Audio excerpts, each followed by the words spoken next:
we have a new video coming for Tech Addict. I have 3 products here that are just under 15 bucks. I bought them either at various sales like Black Friday, or they just happen to be that cheap to begin with. One of the products is going to be a gaming, at least rated gaming mouse. It's got, I think, over 4,000 DPI. Let me see. Yep, 4,000 DPI. The brand is HTPC, I believe is what it is. I'm going to be taking a look at this for the first time because I haven't actually opened it yet. I also have a $10 Bluetooth speaker from Insignia, which is a Best Buy brand. Picked this up in Black Friday as well for just about 10 bucks. The mouse, by the way, was around 12 bucks. And lastly, I have a PCI 1 flexible riser, which I was actually waiting for the HTPC that I just recently upgraded, because I needed it to be able to get the Wi-Fi card to work. So I'll be taking a look at all of these today and see what we think about it in terms of price and everything like that. So let's go ahead and do that. Alright, so first of all, we have the HTPC Scroll T142 optical gaming mouse. Again, this is the first time I'm going to be taking a look at this myself, but it seemed like a pretty decent value for what it was when I bought it from Amazon on Black Friday. Just haven't really had any need for it just yet, so I didn't really think of opening it or anything like that. In terms of size, it seems to be quite nice and should be pretty comfortable. It's got a braided USB cable, obviously a USB 2.0, seems like it may be gold plated for a better connection. DPI control built in right into the mouse, laser sensor, and then it has these 2 buttons on each side, which I'm assuming are for some in-game feature or maybe for like websites to go back and forth. It also has this mouse wheel, which seems kind of nice actually. For the price, I have to say it does feel quite alright. I obviously have a mouse I like better myself. I have the Logitech, what is it? Logitech Master MX, I believe is what it is. Really nice mouse, obviously not in the same price range though, so it's not fair to compare the both of them. Then we also have this right here, which seems to be a driver CD. Yeah, seems like it. Probably won't be needing that though. Maybe there's some sort of like software feature. Let me see.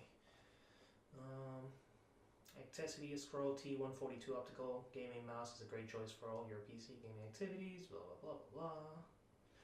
And fatigue for all-day comfort and control. Features adjustable DPI and LED. Compatible with Windows XP, Vista 7, 8, and Mac OS X. DPI all the way from 500 all the way to up to 4,000 via software. So the software will be needed if you want it to be able to run it at 4,000. Otherwise, you can run it up to 2,000. Seems like without the software. Optical sensor for high precision, optical gaming or sensor technology, whatever. Key life, durable key life worth more than 5 million clicks. Ergonomic design. All around, seems like a pretty decent package. For 12 bucks, even the packaging actually seems kind of nice. Alright. Oh, let me see, what else do we have here? HTPC. Operating instructions, connect the USB. So basically it's pretty straightforward, yes. The specifications, you can run it in either USB 2.0 or 3.0, although seems like the connector itself is just 2.0. It's just letting you know that if you have a USB 3.0, it's still going to be compatible with it. Sensitivity, so basically the same thing. 155 grams with the cable. So, not super light, but definitely not heavy either. I kind of like the weight of it.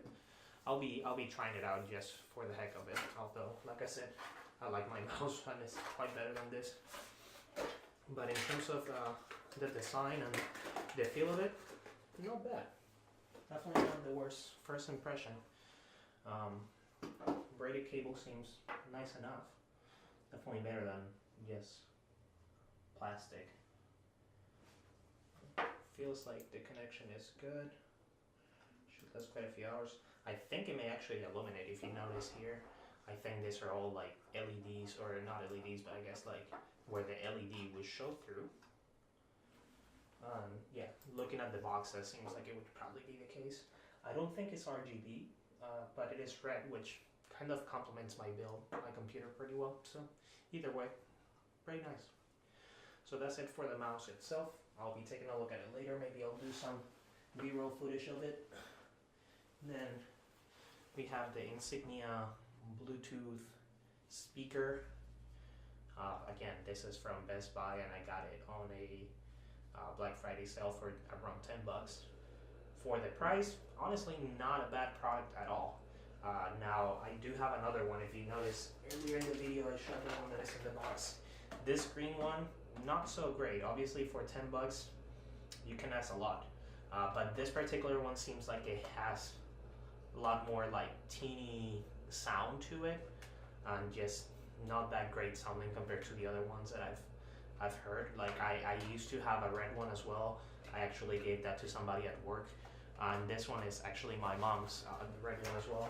And it seems like this one is sounding just like my red one did, sounding pretty well. So we have that. We have the pair mode.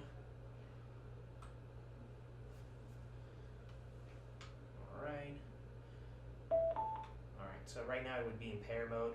Unfortunately, I am recording these with my smartphone, so right now I honestly can't show you what it looks like in terms of, or like what it sounds like in terms of the sound quality and everything like that. Not to worry though, I'll be definitely giving you a test of this sound later.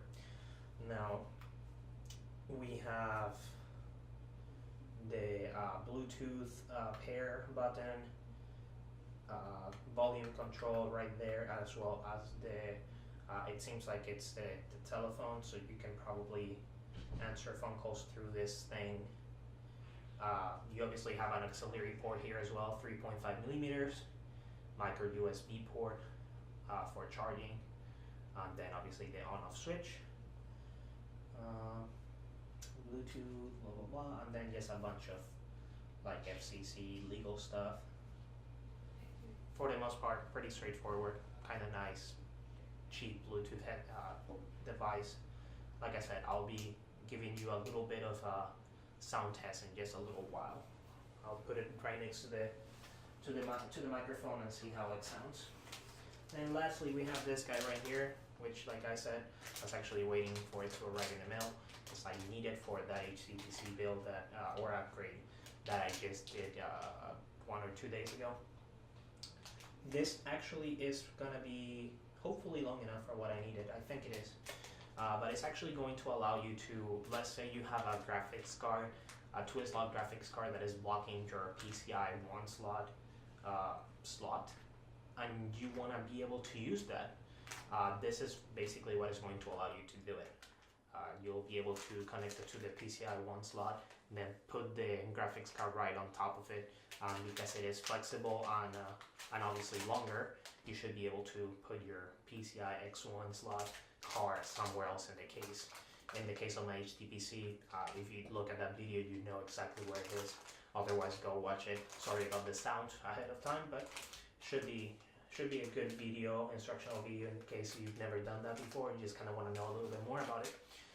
Let me take it out of the packaging real quick. Let's take a look at it.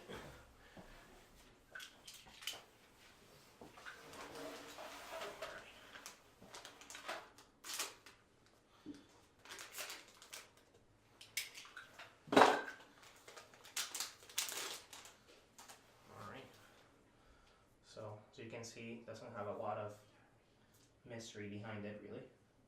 It's just, looks kind of like if you've ever seen one of the like IDE cables that used to come in like all computers. That's pretty much what it looks like. For the price, I think it was maybe like $8 or so, and Newegg, it was in the Newegg marketplace, not in the actual Newegg website. For $8 seems like a pretty solid option in case you need that expandability for your PCI 1 slot. I'll be putting this into my HTPC case probably later today. because I want to be able to use that Wi-Fi slash Bluetooth card that I bought. But yeah, that pretty much is it for the 3 devices under 15 bucks, or really under 12 bucks if you manage to get a good sale on them. This one I think is 8 bucks or whatever I paid for it. It's definitely less than 10 bucks, let me tell you that. This I think is about 10 bucks or less whenever you buy it. The other 2 did happen to be on sale, but you can probably find sales thoroughly. Like, it doesn't necessarily need to be Black Friday or anything like that. You should be able to find sales, maybe not as good, but definitely close enough sales other times of the year. So definitely keep that in mind. And if you have the need for any of these 3 devices that I just showed you, keep a lookout for it, and you should be able to find them. Like I said, I'll be doing a test sound for the Bluetooth speaker, and if you guys want to see, I'll probably plug in the mouse as well to be able to show you the lighting and just a little bit of color for it, and that should be good. Alright, thank you very much for watching, and I'll see you in the next one.